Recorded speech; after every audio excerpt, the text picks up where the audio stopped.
오늘 제가 나눌 말씀은 하나님의 친구가 되는 그런 신앙에 대해서 좀 나누려고 합니다. 오늘 많은 사람들이 좁은 길을 얘기하죠. 그 길을 걸어가려고 합니다. 그러면서 좁은 길의 신앙은 고통을 참고 견디는 신앙이라고 생각합니다. 물론 그 말씀이 맞습니다. 그리스도인은 고통을 참고 견디면서 전진해야겠죠. 그러나 우리는 거기서 그 수준에서 머무르면 안 된다는 것입니다. 우리는 더 나가야 됩니다. 자, 어떤 신앙으로 나가야 될까요? 그것이 오늘 제가 나눌 말씀입니다. 하나님의 친구가 되는 신앙으로 나가야 된다는 것입니다. 하나님의 마음에 기쁨을 드리는 신앙으로 나가야 되는 것입니다. 우리가 이 신앙을 가져야만 죄와 세상으로부터 돌아설 수 있고 하늘을 향해 갈 수 있는 것입니다. 그냥 참는 정도, 견디는 정도 갖고 만족할 수 없는 것입니다. 우리는 좁은 길을 가면서 정말 하나님과 친구가 되고 동행하는 그런 삶을 살아야 된다는 것입니다. 자, 우리 바울의 말씀을 들어보시기 바랍니다. 로마서 8장 8절입니다. 로마서 8장 8절. 육신에 있는 자들은 하나님을 기쁘시게 할 수 없느니라. 성도 여러분, 육신에 있는 자들은 하나님을 기쁘시게 할 수 없다 그랬죠? 이 말씀을 뒤집어서 생각하면 무엇이 되나요? 하나님을 기쁘게 하는 자들이 육신을 따르지 않게 된다는 것입니다. 그러므로 우리는 육신과 싸울 생각을 하기 전에 먼저 내가 어떻게 하면 하나님을 기쁘게 할 수 있을까? 이 면에 집중할 필요가 있다 하는 것입니다. 왜냐하면 우리는 육신을 변화시킬 수 없습니다. 우리는 거듭나도 항상 우리의 육신 속에서는 죄된 것들이 올라오고 악한 감정과 충동들이 올라오기 때문에 우리는 이 육신과 싸우기 전에 먼저 하나님과 친구가 돼야 된다 하는 것입니다. 많은 사람들이 이런 질문을 합니다. 왜 나는 자꾸 죄에 끌려다니게 됩니까? 내 마음은 선을 행하고 싶은데 왜 자꾸 악을 행하게 됩니까? 라는 질문이죠. 성도 여러분, 무엇이 문제입니까? 오늘 여러분이 우리 자신이 갖고 있는 신앙을 잘 점검해 보시기 바랍니다. 내가 지금 어떤 신앙을 갖고 있는지 말이죠. 죄를 범하지 않으려고 애쓰는 그런 수준으로는 결코 죄를 이길 수가 없는 것입니다. 그 이상으로 나가야 되는 것입니다. 성도 여러분, 우리는 예수님의 은혜를 조금이라도 내가 갚고 싶어서, 내가 살아있는 동안에 조금이라도 예수님의 그 피의 은혜를 내가 갚고 싶어서 물불 가리지 않는 신앙으로 나가야 되는 것입니다. 내 아버지의 사랑에 감동이 된 그 마음으로 말이죠. 그런 성도들이 죄와 세상을 결국은 이기게 된다 하는 것입니다. 이 히브리서 11장 믿음장이죠. 이 믿음장에 보면 여러 믿음의 노독들이 나옵니다. 그러면서 이 히브리서 11장에 이 믿음의 조상들이 갖고 있는 그 신앙의 본질에 대해서 말하고 있는데 이렇게 말합니다. 히브리서 11장 6절입니다. 히브리서 11장 6절. 믿음이 없이는 하나님을 기쁘시게 하지 못하나니. 성도 여러분, 우리의 믿음은 하나님을 기쁘게 하는 믿음이어야 됩니다. 자, 그러면 어떻게 하면 우리가 하나님을 기쁘게 하는 이 믿음 속으로 들어갈 수 있을까요? 먼저 하나님의 친구가 되어야 합니다. 하나님의 친구가 말이죠. 그래서 사도 야고보는요, 그 하나님의 친구에 대해서 이런 식으로 설명합니다. 야고보서 2장 23절입니다. 야고보서 2장 23절. 이에 성경에 이른바 아브라함이 하나님을 믿으니 이것을 의로 여기셨다는 말씀이 이루어졌고 그는 하나님의 벗이라 하나님의 친구라 칭함을 받았나니. 여기 참 놀라운 말씀이 나옵니다. 하나님께서, 우주의 왕 하나님께서 참 보잘것없는 피조물 아브라함을 지목하시면서 이 사람이 나의 친구야 라고 선언해 주시는 것입니다. 자, 도대체 이 아브라함이 갖고 있었던 믿음과 신앙이 무엇이었길래 하나님께서 이 아브라함을 지목하면서 이 친구가 내 친구야 그렇게 말씀하셨을까요? 이 사도 야고보는요, 아브라함이 하나님의 친구가 된 이유를 이렇게 설명합니다. 야고보서 2장 21절부터 23절을 읽겠습니다. 방금 제가 읽은 말씀이죠. 우리 조상 아브라함이 그 아들 이삭을 제단에 드릴 때 행함으로 의롭다 하심을 받은 것이 아니냐. 내가 보거니와 믿음이 그의 행함과 함께 일하고 행함으로 믿음이 온전케 되었느니라. 23절 읽겠습니다. 이에 성경에 이른바 그는 아브라함은 하나님의 벗이라 칭함을 받았나니.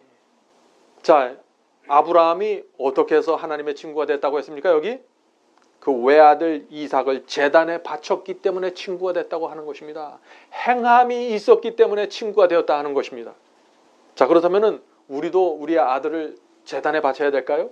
우리의 딸들을 제단에 올려고 불태워야 할까요? 도대체 이 말씀의 의미가 무엇입니까? 오늘 우리가 하나님의 친구가 되는 방법을 살펴보는 것이죠. 아브라함의 이 케이스를 좀 우리가 이 사도 야고보가 말한 것처럼 이 아브라함이 어떤 사람인가를 좀 살펴보도록 하겠습니다. 하루는 하나님께서 아브라함에게 나타나셨습니다. 그리고 이렇게 얘기하셨습니다. 창세기 22장에 아브라함 이야기가 나옵니다. 창세기 22장 2절입니다. 여호와께서 가라사대 내 아들 내 사랑하는 독자 이삭을 데리고 모리아 땅으로 가서 내가 네게 지시하신 한 산 거기서 그를 번제로 드리라.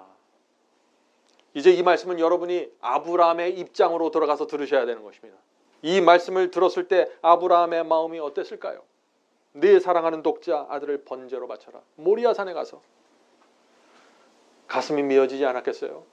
청천벽력이 아니었겠습니까? 도무지 이해할 수 없는 말씀을 지금 하나님께서 하시는 것입니다. 여러분이 만일 아브라함의 입장에서 이런 불시험을 받았다면 여러분은 어떻게 하셨겠습니까? 아브라함은 어떻게 했죠? 놀랍게도 그는 순종했습니다. 참 이상하죠? 어떻게 순종할 수 있을까? 이런 하나님의 명령에.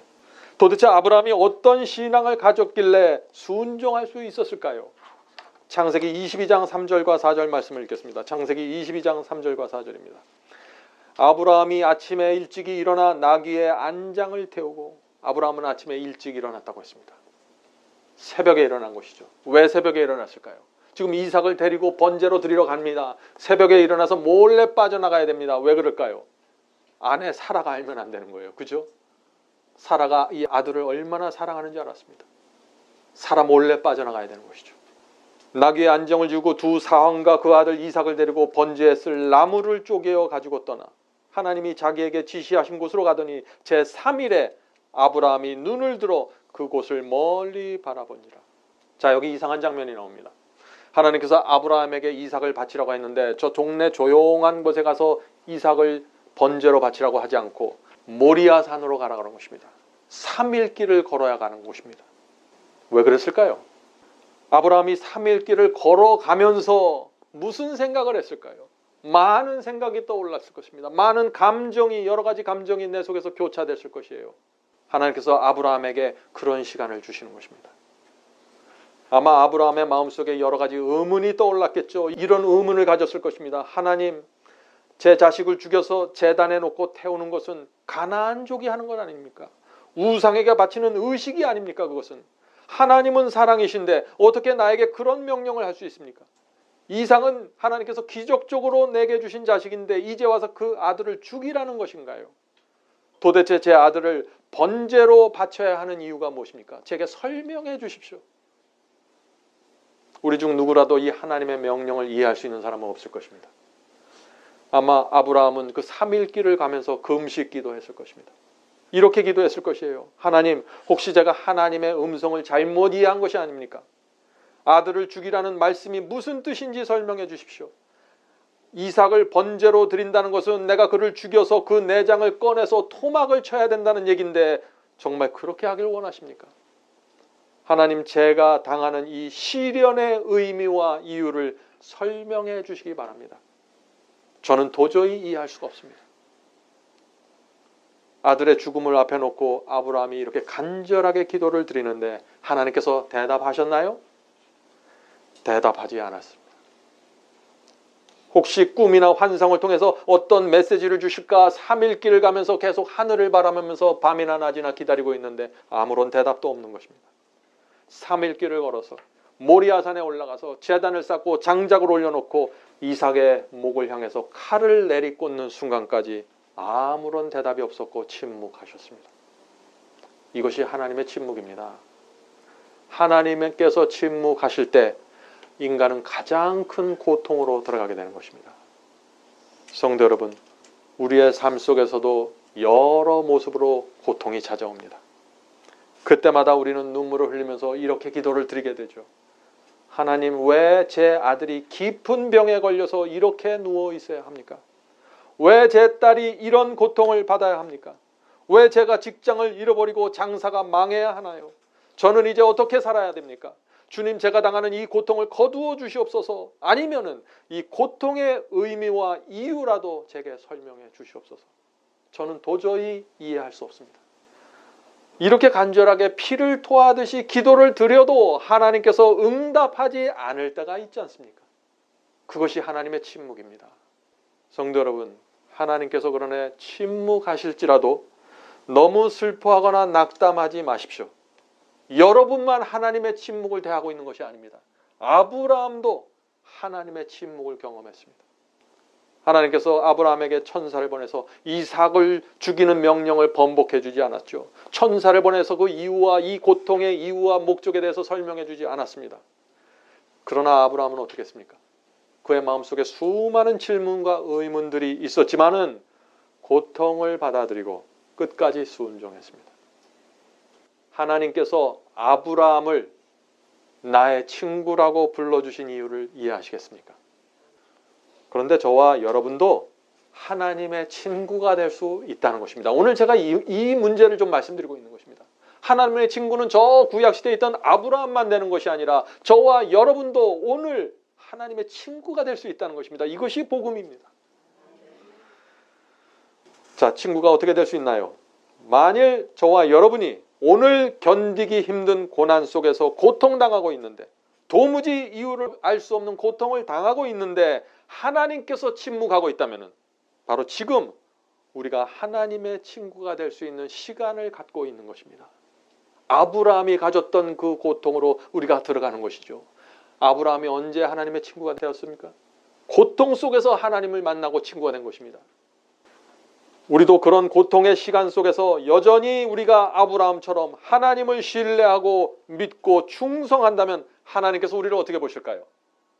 구약시대 아브라함의 얼굴을 들여다보듯이 하나님께서 우리를 그렇게 바라보시는 것입니다. 바로 그것이 아브라함의 믿음이고 하나님의 친구가 되는 믿음입니다. 꼭 내 아들을 죽이라는 명령을 받을 필요가 없죠. 여러 가지 고통이 우리에게 찾아옵니다. 그러나 그 고통의 의미와 목적을 모르는 것입니다. 왜 내가 이런 일을 당해야 되는지 알 수 없는 것입니다. 그것이 아브라함의 경험 속으로 들어가는 것이죠.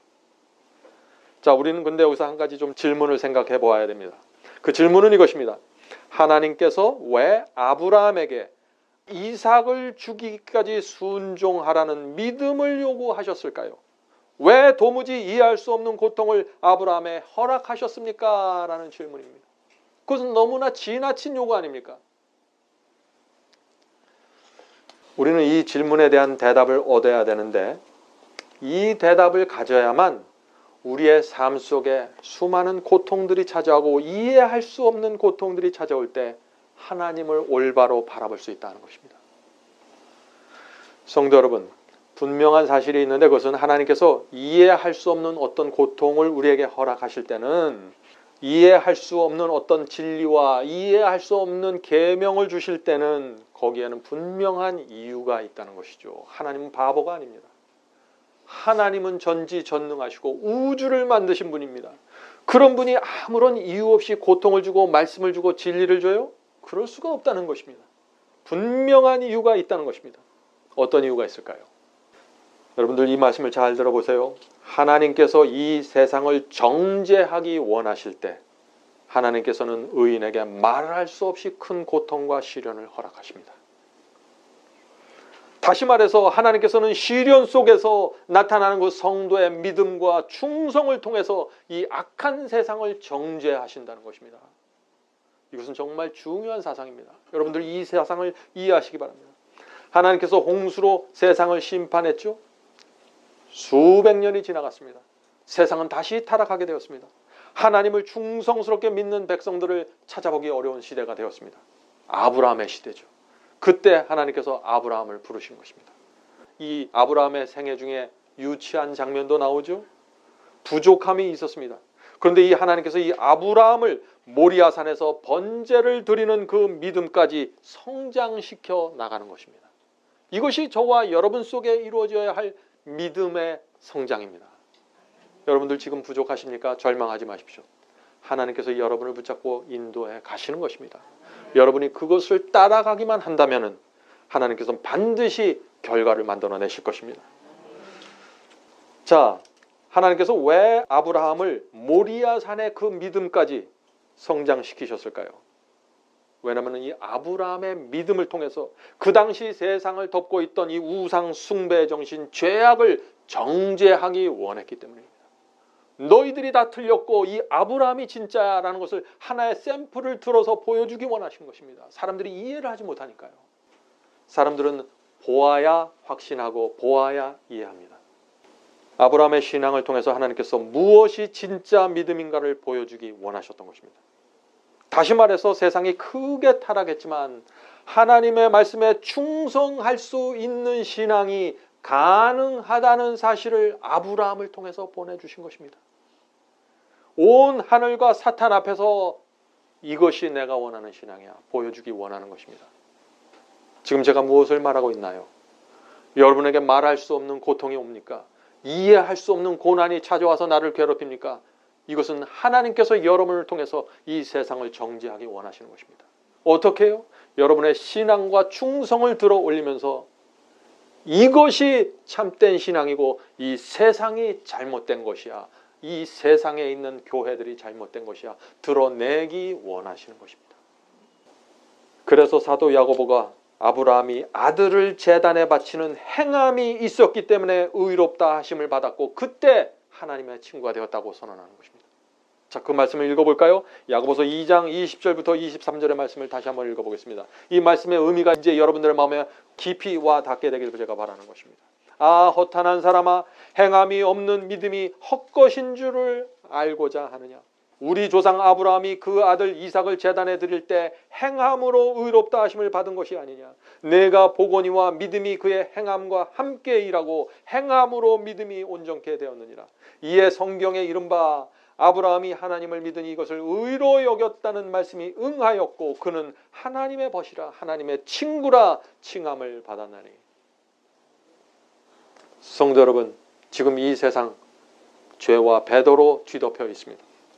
진리가 무엇인지 모르고 하나님을 믿는 것이 무엇인지 모르는 시대가 되었습니다. 교회 안에 들어가도 이 진리가 완전히 혼탁하게 되어 있고 무엇이 참된 믿음인지 흔들려 버렸습니다. 그래서 라오디게아 교회는 뜨뜻미지근한 교회가 됐고 영적으로 죽어있는 교회가 되었습니다. 이때 하나님께서 필요하신 것이 무엇일까요? 증인이 필요한 것입니다. 어떤 증인이요? 무엇이 참된 믿음이고 무엇이 진짜 신앙인지 보여주는 하나의 모본이 필요한 것입니다. 케이스가 필요한 것이에요. 증인이 필요한 것입니다. 그래서 하나님의 친구가 필요한 것입니다. 증인은 아무나 되는 것이 아니죠. 아브라함 같은 하나님의 벗이 되어야 됩니다. 행함으로 믿음을 인치는, 믿음을 증명하는 사람들이, 친구들이 필요한 것입니다. 오늘날 많은 교회들이 하나님께 순종할 수 없고 순종할 필요도 없다고 말하고 있습니다. 그래서 이렇게 얘기하죠. 타락한 인간이 어떻게 하나님의 말씀과 계명에 순종할 수 있습니까? 어떻게 연약한 인간이 죄를 이길 수 있나요? 우리가 할 수 있는 것은 그저 하나님께 나가서 용서받는 것뿐입니다. 믿기만 하면 누구나 구원받게 되는 것입니다. 성도 여러분, 하나님께서 이런 입들을 막으셔야 됩니다. 죄와 불순종에 대한 모든 핑계들을 막으셔야 됩니다. 거짓 복음이 퍼져나가는 것을 막으셔야 됩니다. 어떻게 막을 수 있을까요? 오직 한 가지 방법밖에 없는데 그것은 하나님께서 의인을 부르셔서 그 사람에게 감당할 수 없는 말씀을 주시고 감당할 수 없는 고통을 주셔야 되는 것입니다. 그리고 그 의인은 그런 감당할 수 없는 말씀과 계명과 고통 속에서 여전히 믿음을 지키고 하나님을 신뢰하고 순종하는 모습을 보여주어야 하는 것입니다. 그래야 하나님께서 그 의인을 들어 올리셔서 여기에 내 증인이 있다. 여기에 내 친구가 있다. 죄에 대한 모든 핑계는 이제 그만 내려놔라. 성도 여러분, 하나님께서 죄를 이길 수 없다. 하나님께 순종할 수 없다고 말하는 사람들의 입을 막는 데에는 증인이 필요하다는 사실을 여러분들 이해하셔야 됩니다. 이것은 하나의 교리로만 되는 것이 아니에요. 이것은 어떤 사람들이, 어떤 의인들이, 어떤 성도들이 나타나서 하나님의 말씀을 실제로 증명해 주어야만 가능한 것입니다. 그래서 여러분들 삶 속에 하나님께서 고통을 허락하실 수도 있다는 것입니다. 이유를 알 수 없는 고통. 왜 내가 이것을 지켜야 되는지 이해할 수 없는 계명들. 성도 여러분, 바로 이것이 하나님께서 매 시대마다 증인을 부르시는 이유가 되는 것입니다. 매 시대마다 살아있는 증인들이 나타나서 하나님의 말씀은 진리라는 사실을 입증해 주어야 되는 것입니다. 자신의 삶과 생애를 통해서 말이죠. 성도 여러분, 지금도 하나님께서 친구를 찾으시는 것입니다. 하나님의 말씀이 옳다는 사실을 증거해 줄 수 있는 친구들 말이죠. 내가 희생하고 손해보더라도 하나님의 말씀이 옳고 진리라는 사실을 보여줄 그런 친구들 말이죠. 혹시 지금 감당할 수 없는 고통 속에 계십니까? 받아들이기 어려운 하나님의 말씀과 진리 때문에 깊은 고민 가운데 있는 분들이 계시나요? 그렇다면 지금 여러분은 하나님의 친구가 될 수 있는 기회를 받고 있다는 것입니다. 이 세상을 정죄해 줄 증인이 필요하다는 것입니다. 하나님의 친구가 되는 신앙, 하나님 마음에 기쁨을 드리는 믿음으로 우리는 나가야 되는 것입니다. 거기서 우리가 갖고 있는 모든 영적인 숙제들이 다 풀어지고 해결되게 되는 것입니다. 히브리서 11장에는 믿음의 조상들이 나오죠. 그들 모두 하나님께서 세상을 정죄하기 위해서 부르신 증인들이었고 친구들이었습니다. 여러분들 그 사실을 아십니까? 히브리서 11장 7절 보겠습니다. 히브리서 11장 7절. 믿음으로 노아는 아직 보지 못하는 일에 경고하심을 받아 경외함으로 방주를 예비하여 그 집을 구원하였으니 이로 말미암아 세상을 정죄하고 믿음을 쫓는 의의 후사가 되었느니라. 너무나 분명하지 않나요? 하나님께서 의인의 믿음을 통해서 세상을 정죄하신다는 것입니다. 하나님께서 노아를 통해서 그러면 어떻게 세상을, 그 당시의 세상을 정죄했습니까? 하나님께서 세상을 정죄하시는 과정과 순서는 시대에 상관없이 항상 동일하게 이루어집니다. 우리가 노아의 케이스를 놓고서 한번 그 사실을 보죠. 하나님께서는 그 시대의 의인 노아를 부르셨습니다. 창세기 6장 9절입니다. 창세기 6장 9절. 노아는 의인이요 당대 완전한 자라 그가 하나님과 동행하였으며. 하나님과 동행하였다는 것이 무엇입니까? 하나님과 손을 잡고 가는 친구가 되었다는 것입니다. 그러므로 하나님께서 지금 이렇게 말씀하시는 것입니다. 지금 이 세상은 내 말을 믿지도 않고 듣지도 않는데 순종하지 않는데 노아 너는 내 말을 믿었고 순종했다. 너는 의인이고 완전한 자이고 나와 동행하는 친구이다. 성경에서요, 의인, 완전한 자, 동행하는 자 다 동일한 단어입니다. 똑같은 의미죠. 자, 이렇게 해서 하나님께서 노아를 부르신 다음에 어떻게 했습니까? 전혀 이해할 수 없는 명령을 주시는 것입니다. 전혀 이해할 수 없는, 감당하기 어려운 고통을 노아에게 허락해 주시는 것입니다. 태초부터 그때까지 한 번도 하늘에서 비가 내린 적이 없죠. 그런데 홍수가 나서 온 세상을 멸망시킬 것이라고 지금 하나님께서 말씀하시는 것입니다. 그러므로 너는 이제 저 높은 산 위에 올라가서 홍수를 대비해서 큰 방주를 져라, 이렇게 명령하시는 것입니다. 누가 이 말씀을 이해할 수 있을까요? 누가 이 명령을 감당할 수 있을까요? 큰 고통을 감수해야 되는 것입니다. 노아의 마음에 의문이 없습니까? 수많은 의문이 있었을 것입니다. 하나님께 던지고 싶은 수많은 질문들이 있었을 것이에요. 왜냐하면 이 말씀을 따라가려고 하면 어떤 일이 생겨요? 내가 전 재산을 팔아야 되는 것입니다. 내 재산을 팔아서 나무도 사고 못도 사고 망치도 사야 되는 것이에요.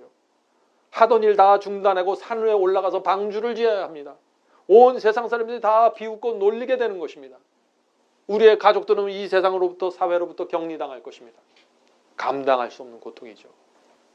노아가 그 120년 동안 얼마나 많이 기도했을까요? 수없이 기도하고 또 기도하고 물어봤을 것입니다.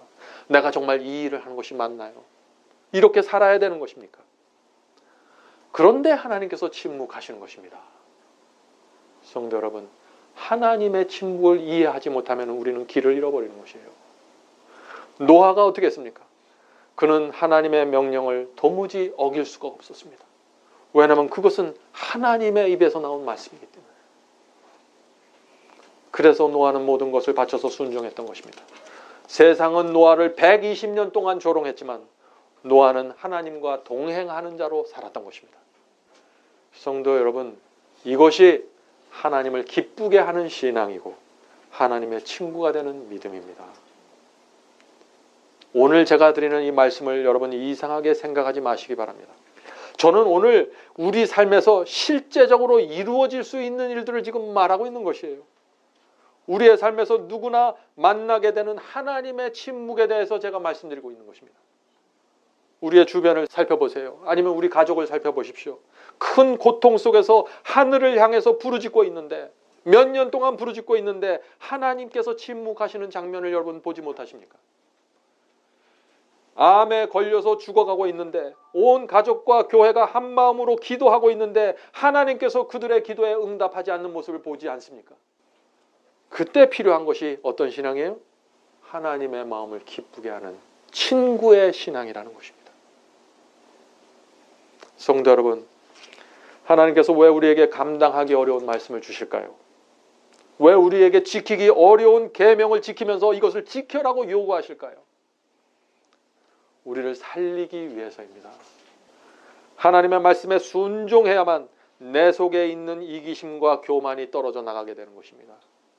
세상으로부터 구원받을 수 있는 것입니다. 하나님께서 우리에게 이것을 하라 저것을 하지 말라라고 하는 말씀과 계명을 주지 않는다면은, 우리가 믿기만 하면 된다면은 우리는 죄가 무엇인지도 알 수가 없고 그냥 내가 내 자신을 기만하고 합리화시키면서 이 세상을 살다가 길을 잃어버리고 멸망당하게 되는 것입니다. 그래서 하나님께서 우리에게 시련을 주시고 감당하기 어려운 말씀과 계명을 주신다는 것입니다. 어떤 사람들은 이런 오해를 하죠. 계명은 우리를 사망으로 인도하고 오직 믿음만이 우리를 생명으로 인도하는 것이 아닙니까? 라고 생각합니다. 정말 그럴까요? 그렇지 않습니다. 성경은 그렇게 말하지 않습니다. 로마서 7장 10절을 보겠습니다. 로마서 7장 10절. 생명에 이르게 할 그 계명이 어떻게 해요? 계명이 우리를 생명으로 인도한다는 것입니다. 생명에 이르게 할 그 계명이 내게 도리어 사망에 이르게 하는 것이 되었도다. 자, 이 말씀의 뜻이 무엇인가요? 계명은 우리에게 생명에 이르게 하는 말씀이지만 내가 그것을 거절하고 불순종하면 도리어 그 계명 때문에 내가 그 계명의 정죄를 받고 사망에 이르게 된다는 것이죠. 이 말씀을 오해하면 안 되죠. 마태복음 19장에 또 예수께서 이렇게 말씀하십니다. 마태복음 19장 17절. 예수께서 이르시되 내가 생명에 들어가려면 무엇을 지키라요? 계명들을 지키라. 예수님께서도 계명과 생명을 연결시켜 놓았습니다. 성도 여러분, 이제 하나님의 말씀과 계명에 대한 오해를 내려놓으시기 바랍니다. 정말 믿기만 하면 된다면 왜 아브라함은 하나님의 명령대로 이삭을 제단에 바쳤습니까? 정말 믿기만 하면 된다면 왜 노아는 실제로 방주를 짓는 행함을 했나요? 노아도 아브라함도 순종을 통해서 하나님의 친구가 된 것입니다. 순종을 통해서 그분의 마음에 기쁨을 드리게 된 것입니다. 성도 여러분, 하나님께서 보여주시는 빛을 따라가셔야 됩니다. 하나님께서 말씀을 주실 때 그것을 거절하지 말고 따라가야 됩니다. 그래야 구원의 길로 들어가게 되는 것입니다. 성령께서 내 속에서 이것이 진리니 이 길로 가라라고 말씀하실 때 그것을 거절하면 길을 잃어버리고 멸망당하게 되는 것입니다. 성도 여러분, 우리가 주님을 따라서 좁은 길을 걸어갈 때 어떤 때는 그 길을 가고 싶지 않는 느낌이 생깁니다. 저도 그런 유혹과 느낌을 여러 번 받았습니다. 이런 생각을 하는 것이죠. 나도 이제 다른 사람들처럼 쉽게 살고 싶다. 하나님의 말씀과 계명에 순종하는 이 신앙에서 벗어나고 싶다. 나도 가족과 친구들에게 모두 인정받는 그런 신앙을 하고 싶다. 나도 대부분의 그리스도인들처럼 살아가고 싶다. 이런 느낌과 시험을 우리 속에서 받게 되는 것입니다. 좁은 길을 걸어가면서도 말이죠. 그런데 저는요, 이 좁은 길 신앙을 포기할 수가 없었습니다. 왜 그랬을까요? 왜냐하면 진리가 너무 분명했기 때문입니다. 하나님의 뜻이 너무나 분명하게 내게 다가왔기 때문에 제가 그것을 도무지 거절할 수가 없는 것입니다. 제가 좁은 길을 좋아서 즐거워서 재밌어서 간 게 아니라 하나님의 뜻과 진리가 너무나 분명하게 내 가슴을 치기 때문에 제가 빠져나갈 수 없는 것이죠. 저는 꿈을 꾼 적도 없고 계시를 본 적도 없습니다. 하나님께서 조용히 침묵하면서 그러나 내 곁에서 내가 무엇을 결정하는지 지켜보고 계신다는 사실을 저는 알았습니다. 저는 하늘로부터 아무 소리도 듣지 못했습니다. 그러나 하나님의 은혜가 너무나 커서 빛을 거절할 수가 없었던 것입니다. 하나님께서 제 인생을 인도하는 손길이 너무나 분명했기 때문에 좁은 길을 떠날 수 없는 것입니다. 저도 진리의 예리함과 분명함을 피하고 싶은 느낌과 충동을 받았습니다. 그러나 나를 만드신 창조주의 사랑이 나를 밀어서 진리를 피할 수가 없었습니다. 내 느낌과 감정은 주님의 뜻을 거절하고 계속 말하고 있었지만은 진리에 묶여있는 제 양심이 나를 꼼짝할 수 없게 붙잡고 있었습니다. 상 주시는 하나님께서 바로 저기서 나를 기다리고 계신데 내가 여기서 길을 포기할 수 없다, 멈출 수가 없다는 확신을 갖게 되었습니다. 성도 여러분, 신앙은 감정과 느낌이 아니라 환상이 아닙니다. 꿈이 아닙니다. 신앙은 하나님께 붙잡혀서 하는 생애입니다.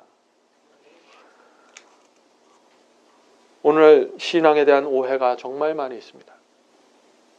오늘날 교회 안에 하나님의 큰 원수가 있는데 그것이 무엇일까요? 번영신학이라는 것입니다. 많은 교회들에서 기복신앙이 전해지고 있습니다. 수많은 사람들이 기도원에 들어가서 몇 달, 몇 년을 하늘에서 복이 내리기를 기다리고 있는 것입니다. 기도하러 기도원에 가는 것은 좋죠. 그런데 한번 들어가면 나오지 않는 것이 문제입니다. 기복신앙, 번영신앙을 믿는 사람들은 이렇게 생각하는 것입니다. 하나님의 자녀는 반드시 재물의 복을 받아야 하고, 자녀들이 성공해야 되고, 자녀들이 건강하고 가족들이 건강해야 된다, 장수의 복을 받아야 된다고 가르치는 것이죠. 하나님께서 주려고 하는 그 복을 절대로 놓치면 안 된다고 강조하고 있는 것입니다. 하나님께서 주시는 복을 받으려면 어떻게 해야 돼요? 그래서 기도원에 가서 금식 기도를 해야 되고, 조상으로부터 내려오는 저주를 끊어야 된다고 가르치는 것입니다. 도대체 이게 뭐예요? 미신 아니에요? 기독교 신앙이 아닙니다. 이건 우상 숭배자들의 신앙이죠. 조심하세요. 이런 신앙들이 오늘날 기독교와 기도원을 덮치고 있는 것입니다. 수많은 사람들이 이것을 믿고 받아들이고 따라가고 있는 것이죠. 성도 여러분, 그것은 거짓입니다. 왜요?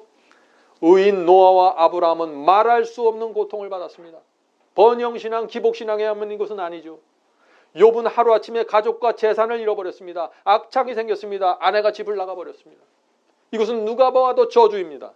그런데 성경은 그들은 의인이라고 선언하고 있고 하나님의 친구와 증인이었기 때문에 그것을 받았다고 말하고 있는 것이에요. 아담의 아들 가인은 어땠습니까? 동생을 죽이고 떠났습니다. 선지자의 자녀들 중 어떤 자녀들은 하나님을 대적하다가 멸망당했습니다. 의인의 자녀라고 항상 성공하나요? 항상 건강하나요? 누가 그럽니까? 성경은 전혀 다른 사실을 우리에게 말하고 있는데, 성도 여러분, 이제 제가 질문하겠습니다. 이 질문에 여러분들 스스로 대답해 보시기 바랍니다. 하나님을 잘 믿었는데 갑자기 암이 생겼습니다.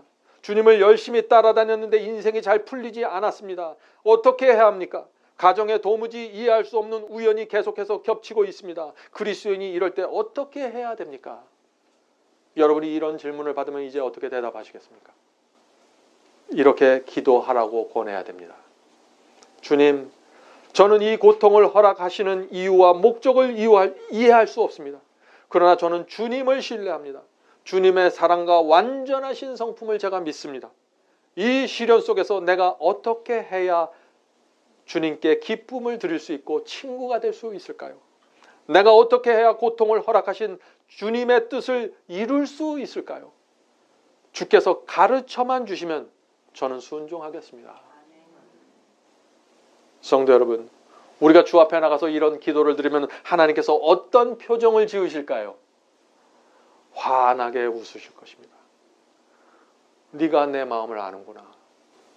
온 우주와 천사들 앞에 이 사람은 나의 친구입니다. 나는 이 사람을 증인으로 삼아서 지금 이 타락한 세상을 정죄하겠습니다 라고 선언하실 것입니다.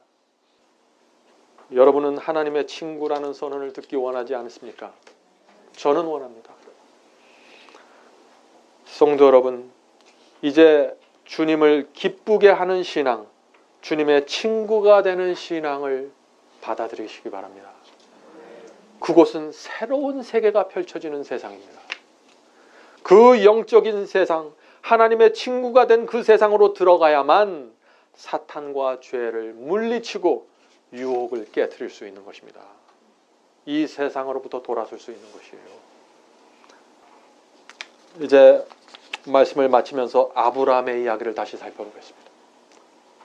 아브라함은 하나님의 부르심을 받고 갈대아우를 떠났습니다. 갈 바를 알지 못했지만 믿음으로 떠났습니다. 하란에 머물렀다가 가나안으로 내려올 때도 믿음으로 내려왔다고 했습니다. 그는 오랜 세월 동안 이곳저곳을 다니면서 살았습니다. 한 곳에 정착해서 좋은 집을 짓지도 못했습니다. 천막을 치면서 옮겨 다녔어요. 믿음으로 그렇게 한 것입니다. 믿음으로 100세가 돼서 이삭을 얻는 놀라운 능력과 이적을 경험했습니다. 그러나 그때는 아직 하나님의 벗이 아니었습니다. 하나님의 벗이 언제 되었나요? 아브라함이 하나님의 친구가 된 것이 언제입니까? 어떤 상황입니까? 3일 길을 걸어서 모리아 산으로 갔을 때입니다. 외아들 이삭을 번제단에 놓여놓고 칼을 겨누었을 때 아브라함이 하나님의 친구가 된 것입니다. 아브라함이 이삭을 눕혔을 때 그냥 흉내만 낸 것이 아니죠. 내가 칼로 내리치려고 하면 하나님께서 나를 붙잡아 주겠지, 이런 쇼가 아니었어요. 실제였습니다. 하나님께서 이삭을 진짜 죽이라고 명령했다고 아브라함은 받아들인 것입니다. 하나님의 침묵 속에서 아브라함이 아들을 죽여서 번제로 바치기로 결정했습니다. 이삭을 제단에 눕혔습니다. 아들을 향해서 칼을 내리치려고 드는 것입니다. 그때 하나님의 사자가 나타나서 아브라함을 멈추게 했던 것입니다. 친구가 되는 순간입니다. 창세기 22장 12절 13절입니다. 사자가 가라사대, 하나님께서 보내신 사자가 가라사대, 그 아이에게 내 손을 대지 말라. 아무 일도 그에게 하지 말라. 내가 내 아들 내 독자라도 내게 아끼지 아니하였으니 내가 이제야 내가 하나님을 경외하는 줄을 아노라. 아브라함이 눈을 들어 살펴본즉 한 수양이 뒤에 있는데 뿔이 수풀에 걸렸는지라. 아브라함이 가서 그 수양을 가져다가 아들을 대신하여 번제로 드렸더라. 성도 여러분, 이 장면이 무엇을 표상하죠? 우리가 아는 대로 이 모리아산은 솔로몬이 성전을 지었던 장소입니다. 아브라함이 이삭을 죽이기 위해서 쌓았던 이 제단은 솔로몬의 성전에서 번제단의 자리가 되는 것입니다. 그리고 그 수양이 수풀에 걸려있는 장소는 어디입니까? 예수께서 십자가에 달려 돌아가신 그 골고다 언덕이 되는 것입니다. 제가 지금 무엇을 말씀하고 있나요? 아브라함의 외아들 이삭이 번제로 바쳐졌던 장소가 하나님의 아들의 희생제단 십자가가 되었다는 것입니다. 거기서 바로 아브라함이 하나님의 친구가 된 것입니다. 친구는 친구의 고통을 이해하죠. 아브라함이 그 모리아산에서 하나님의 고통을 이해하게 된 것입니다. 외아들 독자를 아끼지 않고 드린 이 아브라함, 하나님의 고통을 이해하게 된 것입니다. 아브라함은 이삭을 주기 위해서 제단을 쌓고 칼을 들었을 때 그가 무엇을 보았나요? 장차 이 세상에 올 인류를 구원하기 위해서 이 세상에 올 그 메시아가 죽게 된다는 그것을 알게 된다는 것입니다. 그 예언의 의미를 깨닫게 된 것입니다. 성도 여러분, 언제 우리가 하나님의 친구가 됩니까? 하나님의 고통을 이해할 때 친구가 되는 것입니다. 아브라함이 하나님의 친구가 되기까지 긴 여정이 필요했습니다. 어느 날 갑자기 된 것이 아니죠. 성도 여러분, 하나님께서 우리 인생 전체를 인도하시면서 결국에는 우리를 모리아 산까지 인도해 가실 것입니다. 그곳에서 하나님의 친구가 될 수 있기 때문이죠. 여러분에게 다가오는 고통과 감당하기 어려운 진리와 계명이 바로 여러분을 하나님의 친구로 만드는 수단이 된다는 사실을 이해하시기 바랍니다. 그러므로 우리는 하나님의 인도하심을 따라 믿음으로 따라가야 되는 것입니다. 중단하면 안 됩니다. 포기하지 마십시오. 쓰러지고 넘어질 때라도 끝까지 가셔야 됩니다. 하나님께서 나를 인도하는 과정 중에는 반드시 실패가 포함되어 있기 때문에 그렇죠. 어디까지 가야 돼요? 하나님의 고통을 이해하는 지점까지 우리가 가야 된다는 것입니다. 우리가 깊은 고통 속에 있을 때 옆에서 조용히 바라보시는 하나님의 침묵을 이해하는 그 지점까지 우리가 가야 된다는 것입니다. 우리의 신앙이 말이죠. 그래서 우리가 하나님의 고통과 침묵을 이해하게 되면은 하나님의 친구가 되는 것입니다. 하나님의 친구가 되면은 하나님의 마음을 기쁘게 하는 삶을 살아가게 되는 것입니다. 예수께서도 누가 예수님의 친구인지 분명히 말씀하셨죠. 요한복음에 그 말씀이 나옵니다. 너희가 내가 명하는 대로 행하면 곧 나의 친구라. 많은 사람들이 이 말씀을 너무나 가볍게 생각합니다. 아브라함도 하나님께서 명하는 대로 행했기 때문에 친구가 되었고, 노아도 하나님께서 명하신 대로 행했기 때문에 그와 동행하는 친구가 되었고, 예수님도 지금 너희가 내가 명하는 대로 행하면 곧 나의 친구라고 말씀하시는 것입니다. 성령께서 우리 모두를 하나님의 친구가 될 때까지 붙잡아 주시고 인도해 주시기를 제가 간절히 바랍니다. 하늘에 계신 저희들의 아버지, 저희가 이제는 하나님의 친구가 되길 원합니다. 그저 단지 참고 견디고 믿기만 하는 것이 아니라 하나님의 친구가 돼서 하나님의 고통을 이해하고 하나님께서 우리를 인도하시는 길을 이해할 수 있도록 도와주시옵소서.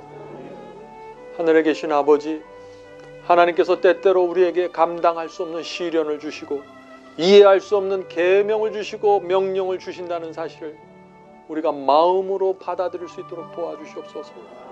하나님께서 증인이 필요하다는 사실을 우리가 이해할 수 있도록 도와주시옵소서. 하나님께서 증인을 찾으실 때 제가 여기 있나이다 불러주시옵소서라고 말할 수 있도록 도와주시옵소서. 하늘에 계신 아버지, 그러나 우리는 하나님의 증인으로 살아가면서 다른 모든 사람이 이해할 수 없는 새로운 차원의 신앙으로 들어가는 특권을 받는다는 사실을 또한 이해할 수 있도록 도와주시옵소서. 하늘에 계신 아버지, 이 세상에서 저희가 오랫동안 사는 정착인이 아니라 우리는 결국 하늘 본향을 향해서 간다는 사실을 잊지 않도록 도와주시옵소서.